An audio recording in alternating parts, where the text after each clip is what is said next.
Cek. Yo guys. Nah, jadi kali ini kita akan bahas tentang Dragonfire X10 lagi ya. Nah, Dragonfire X10 ini sudah saya pakai selama sebulan nih. Ini untuk yang time frame 15 ya. Sudah saya pakai selama sebulan. Kita cek sama-sama. Ini awalnya saya pakai dengan modal 100 ya. Modal 100 sekarang udah 284, berarti selama sebulan sudah mendapatkan profit sebesar 180%. Mantap sekali ya emang ya. 180% sama sebulan, dimana lagi dapat profit yang segitu besarnya. Oke. Kemudian kita cek deh untuk yang minggu ini seperti apa. Untuk minggu ini berarti dari tanggal 13 ya, tanggal 13 sampai tanggal 17. Berapa sih profitnya? Dapat profit sekitar 41 ya. 41. Kemudian kita cek hariannya dari tanggal 13. Ini biasanya hariannya adalah karena modal dari 100, berarti sekitar 7-10% dapatlah memang untuk hariannya.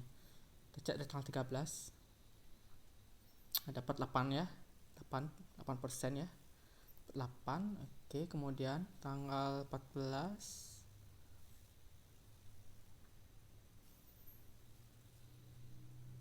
dapat 8 juga. Kemudian tanggal 15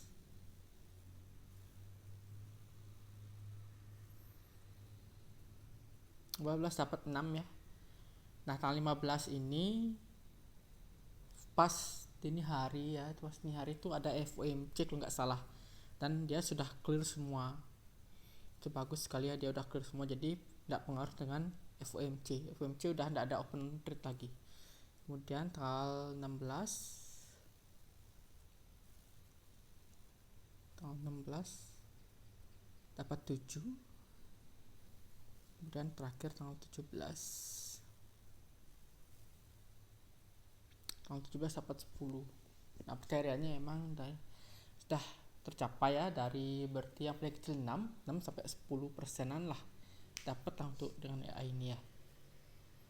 Oke, mantap sekali. Ini yang untuk time frame 15. Kemudian kita cek untuk time frame di H1. Ini yang time frame H1. Kita cek, ada floating ya. Ada floating masih minus, ada 2 posisi yang open ya. Ada 2 posisi yang open, ini masih nginep berarti ya. Tapi memang tidak ada swap.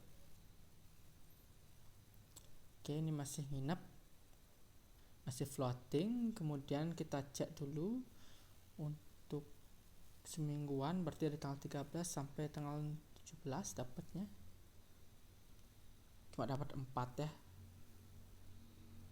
Kalau yang ini di H1 ini hariannya cuma 0,4 sampai dengan 2%an ya, maksimal 2% dapatnya.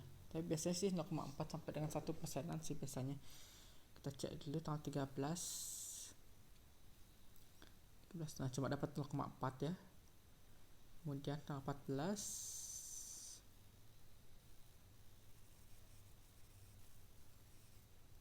dapat 1,2.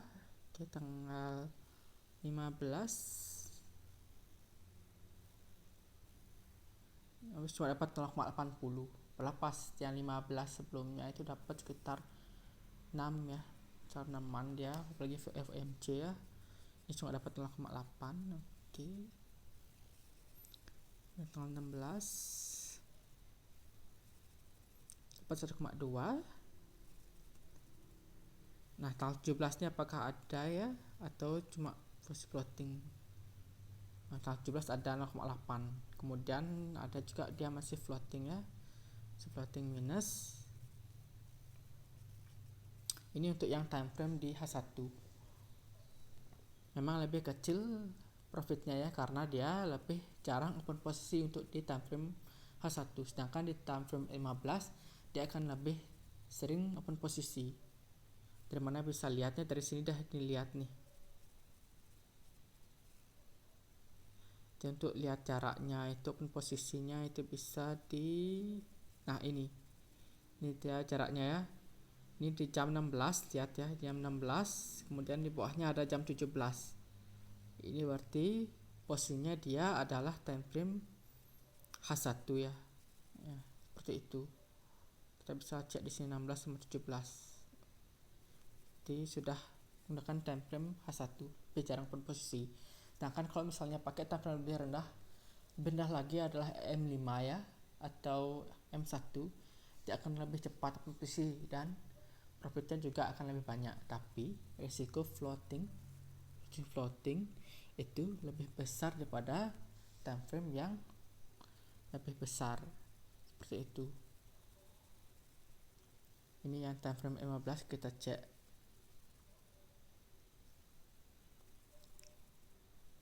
Ini tahu 15 menitnya ya, mana dia ya, 15. Nah, ini kelihatan 15 menit nih. Awal 30. Oke, kemudian nih 24.5, 15 menit. Setelah 24.5 adalah 12.00. Nah, ini kelihatan ya, kemudian udah close semua.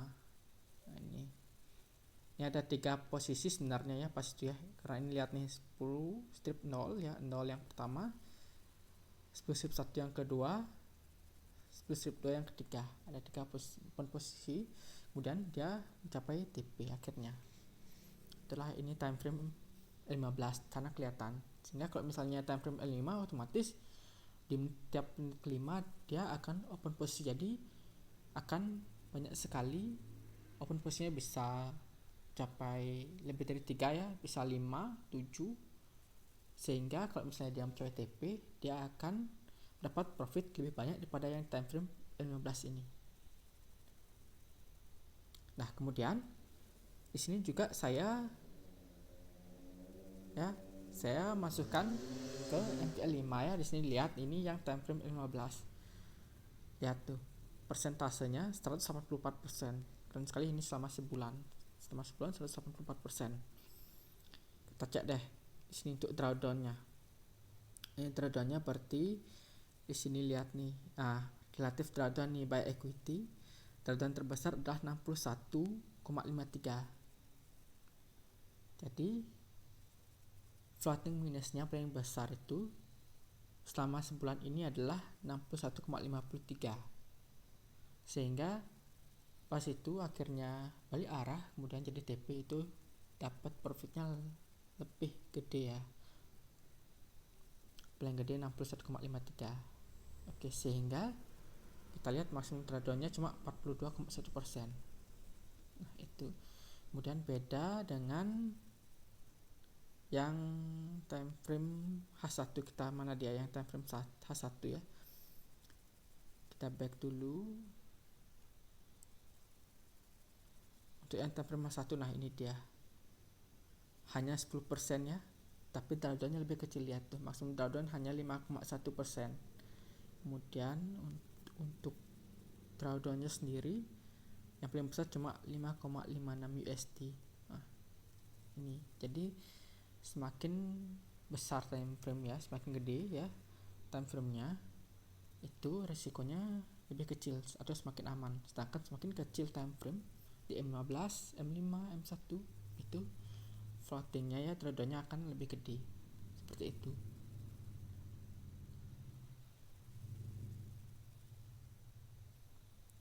Nah, jadi benar ya, ini dapatnya 180% ya. Dari 100 jadi 284. Nah, jadi mungkin kali ini hanya itu saja untuk penjelasannya profitnya selama sebulan ini, dan ini tetap akan saya lanjutkan deh. Semoga akan tetap bagus sekali untuk bulan ke depan ini dan bisa tahan lama ya. Tahan lama artinya walaupun marketnya seperti apa, EA ini bisa mampu menahan kondisinya ya. Walaupun sedang news juga EA ini kuat, mampu clear posisi seperti itu. Nah, mungkin kali ini itu saja. Silakan kalian kalau berminat silakan hubungi saya, dan jangan lupa syaratnya hanya dengan daftar di link broker yang saya gunakan sendiri. Nah, jadi ikut saja ya.